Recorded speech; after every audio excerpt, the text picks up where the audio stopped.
So, dito natin i-explain about dun sa activities 3, about dun sa HTML and to CSS. Nandito po nandito po yung body, ito po yung body, dito po siya nakaling sa body kung ano po yung mga design na gusto natin ilagay. Tapos dito naman to sa div, sa divider, ito po siya.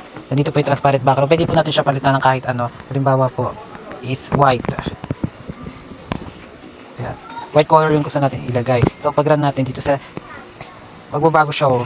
White color lahat imbis na transparent. So, ibabak natin transparent. Mas maganda yung transparent para makita yung nilagay natin background. Hindi to. Forget. Dito makikita natin kung ano yung nilagay natin sa background. So, ayan. Here. Nilagay natin dito yung grade, yung age, yung ano na gusto ay yung natin. So, next naman is dito tayo pupunta sa body.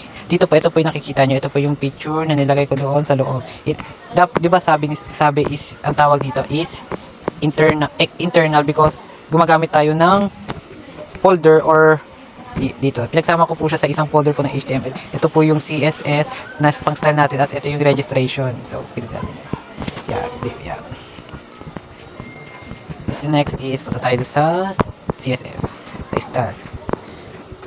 Yan. Dito natin makikita yung describe yung color na gusto natin doon sa submit button. Ito po yung sukat na ginamit ko kasi mag-word po siya yung padding. So, ito po. Pag tinin lang natin siya, tinan mo yung kalabasan. Yan, sa padding yun, yung white ng, basta yun. So, naging itim yung, balik tayo, naging itim yung registration. So, babaguhin natin siya. If ever na gusto nyo lagyan ng border, pwede nyo ito palitan. Ayan o. Pwede nyo siya palitan ng kahit anong border na gusto nyo. Kung may sukat ba, may nakalagay ba na line na black or etc. Ganon. So, next naman tayo is doon sa title. Dito po yun, no. Ito. Pag ano po, gusto nyo po, di ba, dito sa no repeat, yan. Dito po yung kinuha nating picture. Dito po sa no repeat, pag pinay po natin, ulit po siya. Wait lang. Limutan ko. Ba't yung lumalabas yan? Desktop mode. Ba't hindi siya nag- So, tinanggal natin yung, ano, yan. Repeat. So, dito po kasi makikita natin kung gagalaw ba yung picture o hindi. So, iraran natin. Sino ko napaparan? So, tama lang kasi yung picture niya nilagay ko, pa-portrait siya. So, kaya hindi siya nare-repeat. Hindi kagaya nito. Wait lang. Mag-add ako ng ibang picture na possible na pwede ma-repeat. Ano ba yan? Try natin tong Mico, yung GIP. Yung ganito lang po yung size niyo. Ano lang, 1 by 1 lang siya. Kasi ito po yung ginamit natin is portrait na po siya. Parang full wallpaper na po siya. So, try natin dito. Tapos palitan natin. Ay, hindi pala to. Activity 4 pa. Activity 4 pa to. Sana ba yan? Ito. So, pwede natin siya palitan. Yan. Oh my God. Ito. So, ayan. Iraran na natin. Kalimutan ko, hindi pala dyan. Iraran na natin. Yan. Hindi siya nagre-repeat, I don't know. Pero nakaraan nag-repeat siya. So, kung gusto nyo hindi ganito na nakakatakot yung gawa nyo, piliin nyo lang yung parang hindi gumagalaw. Hindi kagaya kanina. Balik natin. Lalagay. JPG. Ano natin? Oh my God. Baka dyan sa login siya. Yan, dyan na. Pero kung gusto nyo, baka kasi may possible na paulit-ulit siya, lalagay nyo lang yung no repeat. Kasi nagbabak siya nakaraan eh. No? Fit yan. This next is yung sa color. Ito po yung sa background natin, yung kanina. Pwede natin siya palitan ng black.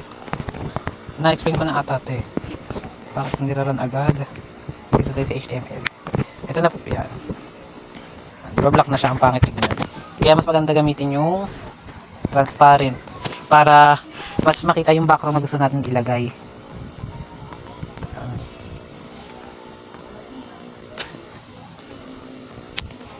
Yan. So, nagtataka kayo, di ba karamihan is nandito yung style, nandito sa baba ng header.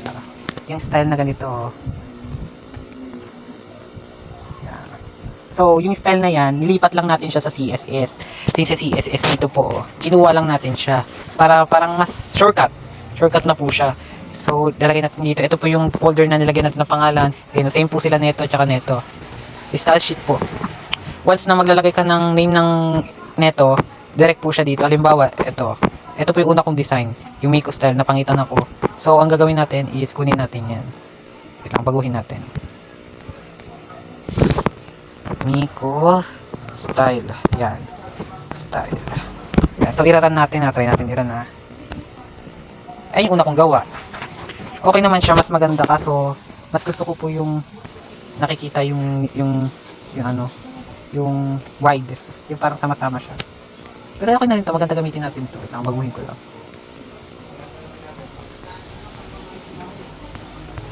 Ito po. Binabago natin yung display wide. Dito na. Ito po, ginamitan ko siya ng bold para kumapal po yung font weight niya. Para ano po, kumapal. Basta kumapal yun eh. So, palitan natin ng black. Gawin natin white. Tingnan nyo ang mangyayari sa button. Magiging white. Done. Ay, kaki. Pag nirun na natin, mag-white yung button na to. Hindi makikita yung picture sa loob. So, ang gagawin natin is gagawin natin yung kulay violet. Kulay violet ba sabihin? Or blue. Gagawin natin blue.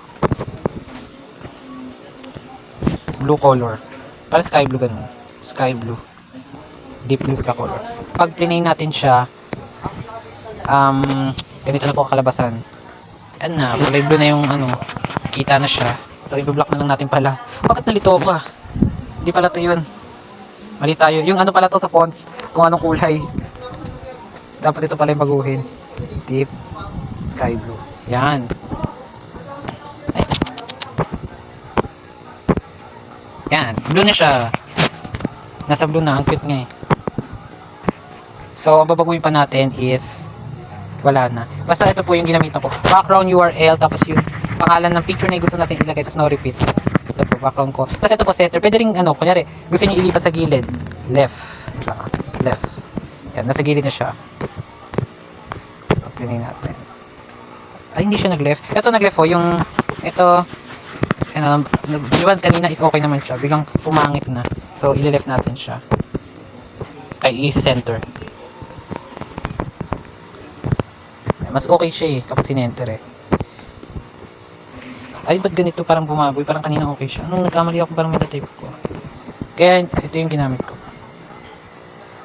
Ba yan? Gawin natin yan para umano yung back shadow. 0-0 yan. Para mas kita. Kaya, so, yan na nga. Yan yung margin. Oh my god. Na yun. Yeah. Pero mas prepare ko pa rin to kasi nalito ako dito eh. Kung pinagbago eh. Mas prepare ko itong ginawa kong isa. Kasi patayo siya para mas mahaba. So, mas prepare ko siya. Nagamitin yung yung pangalawa kong ginamit. Dapat di siya nagraan. Kamali ata ako ng type. Ay, dito ko pala yung binago. Nasa ko binago yun. Ay, mali ako. Tabakaran pala yun. Tabakaran na bago. Oh, mali.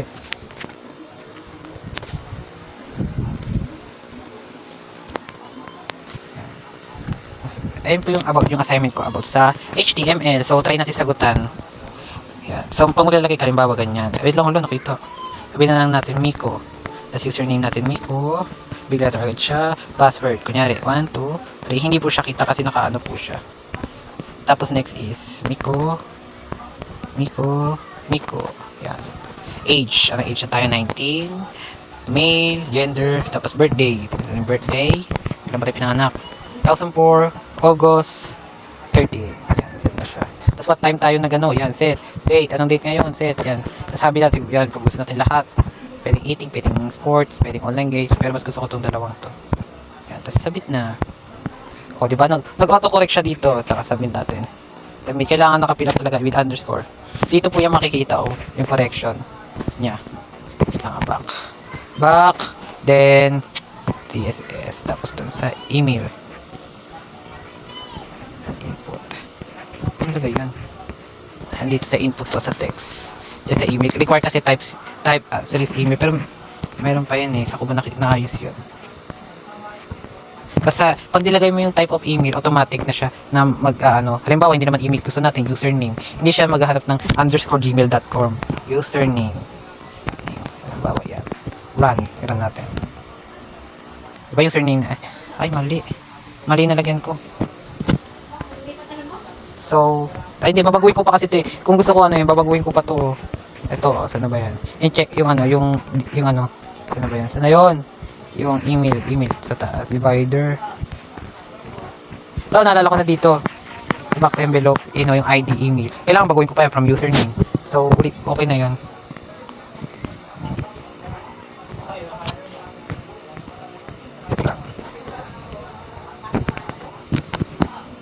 So, oh my god. Ano nangyari? Hindi ko ata na-export. Kaya pala. Nag-typo ako. Yan. Run na. Yan, okay na siya. Okay na. So, balik lang natin dito. So, that's all about sa presentation. Sana magustuhan nyo. Salamat. Thank you.